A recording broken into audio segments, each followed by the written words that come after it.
Political polarization is the political separation of ideological extremes. Basically, it's the left and right losing the middle ground they shared and becoming more extreme. I'm going to be talking about why I think it's terrible, so you might learn something, you might not. But without further ado, let's go! In the 2016 presidential election, the political middle ground that the left and right shared had shrunken massively when compared to a case study from 1994. But why are people holding comparatively more extreme views than those held 20-ish years ago? The internet.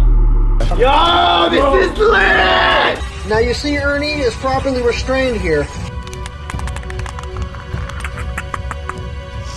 Don't short me. Homer said you shorted us last time, asshole. Along the great amount of collective knowledge it brought us, the internet brought with it some unforeseen problems that people of the past couldn't have predicted. The power of big data and psychographics in the electoral process. I feel responsible for it, and it's something that I regret. Both the 2016 presidential and Brexit votes, a new algorithm using cookies was implemented. Cookies meaning data points collected from websites, not like the food. The Netflix documentary The Great Hack talks about this in detail, and you should definitely watch it. To summarise, a company called Cambridge Analytica collected data from over 87 million Facebook accounts. They used this data to help Ted Cruz and Donald Trump with their campaigns. Its objective was to recommend specific political content to sway voters or people that didn't have a specific political allegiance.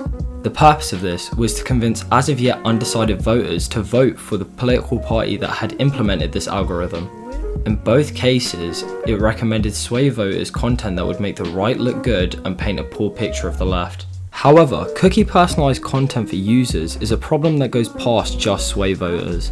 Voters with a voting preference would be bombarded with videos, websites, news articles, etc., which justified their opinion and made the other side look moronic. With everyone existing in this online echo chamber, extreme opinions have become more and more common. Recently, with the tragic death of George Floyd, we saw protests with radically different outlooks. Some seeing this as an excuse to riot, while others seeing this as a mandatory stand for racial equality. And I think no matter where you stand on this, you can agree that things got wild. Videos of BLM protesters looting stores and Republicans storming the Capitol swept the internet. The George Floyd protests, however, were largely peaceful, but most people would have been targeted with their favoured political wing looking morally superior. The reason this divergence in opinion is so important is because in this time of union and liberation, we as a civilization have created a reason to segregate ourselves. By seeing people for their political allegiances first, we're viewing them as the other. So why do it? I think you should be able to respect someone's right to vote and not let it infringe on how you otherwise view them. I personally think everyone should go out and research politics to find out who's best for them and feel free from any labels or brands put on them because of how they're voting. We live in a democracy, but that won't stop people from scrutinising and hating you based on what you voted. To vote is kind of like joining a gang in prison, because everyone who's not with you is definitely against you. Also, South Park said it best, every election's between a massive douche and a bag of shit, so don't give them your loyalty. You do you, boo.